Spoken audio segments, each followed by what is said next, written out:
मोहित खान के महल में 5 जून को हुई थी ऐसी आलीशान पार्टी, बड़े बड़े नेता हुए थे शामिल। अवधेश पासी और राशिद खान ही नहीं, लखनऊ के कई बड़े नेता भी हो गए थे इंतजाम के मुरीद। राजू ने खोली 50 दिन पुरानी वो पोल जब मोहित के भौकाल की चर्चा भदरसा के घर घर में होने लगी थी। मोहित खान ने 5 जून को ऐसी कौन सी पार्टी दी थी जिसके बारे में सुनते ही पुलिस के भी होश उड़ गए हैं? क्या उसी पार्टी में अयोध्या में इतने बड़े कांड की कहानी लिखी गई? क्या मोहित खान ने फिल्मी विलेन की तरह कोई ऐसा प्लान तैयार किया था?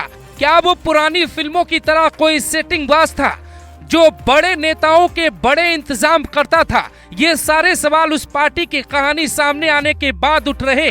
सूत्र बताते हैं कि 4 जून को जब नतीजे आए तो अयोध्या में बीजेपी की हार का जश्न मोहित जैसे लोगों ने खूब मनाया। मोहित खान ने भदरसा के अपने महल में जो पार्टी की थी उसमें कई बड़े नेता शामिल हुए थे। राशिद खान और अवधेश पासी तो मोहित के इतने करीबी थे कि वो बिना निमंत्रण ही पहुंच जाते थे।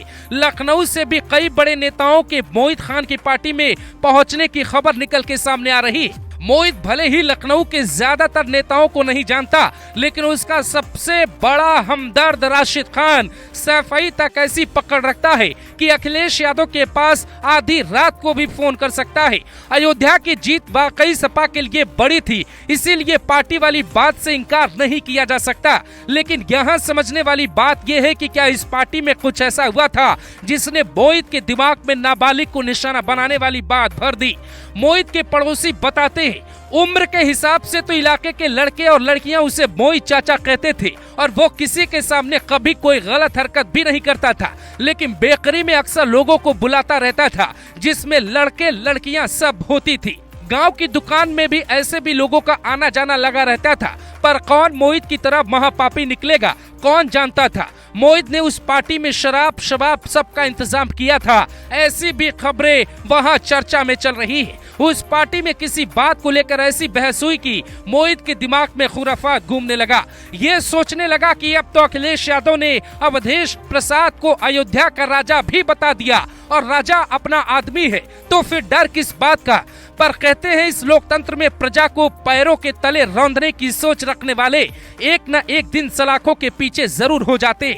मोहित के घर वालों की थ्योरी बताती है कि मोहित खान से उस लड़की को राजू खान ने मिलवाया था। राजू के साथ उस लड़की का अफेयर चल रहा था और इसी बात का फायदा मोहित खान ने उठाया था। लेकिन दूसरी थ्योरी ये है कि मोहित खान ने जानबूझकर उस लड़की को बिस्किट देने के बहाने बुलाया और नशीला बिस्किट खिलाकर गलत काम करता है। पर इन दोनों थ्योरी के अलावा एक थ्योरी और सामने आई जो ये बताती है कि मोहित कितना बेकार आदमी है।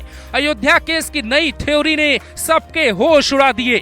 मोहित खान ने नौकरी का लालच देकर उसे अपने पास बुलाया और फिर उसे अपने मोबाइल में वो तस्वीरें दिखाई जो किसी को नहीं दिखाता था। बड़े बड़े नेताओं, अधिकारियों और कुछ मौलानाओं के साथ अपनी फोटो दिखाकर उसने अपना रसूख उस लड़की को दिखाया और 2012 की वो कहानी सुनाई जब उसे पुलिस ने पकड़ा था। वो पुलिस वालों को भी यही कहता कि मैं छूट जाऊंगा, लेकिन तुम्हारा क्या होगा ये सोच लेना। कहते हैं 5 जून की पार्टी के बाद मोहित खान इतना गदगद हो उठा था कि उसे अवधेश प्रसाद से बड़ा कोई दिखाई ही नहीं देता था।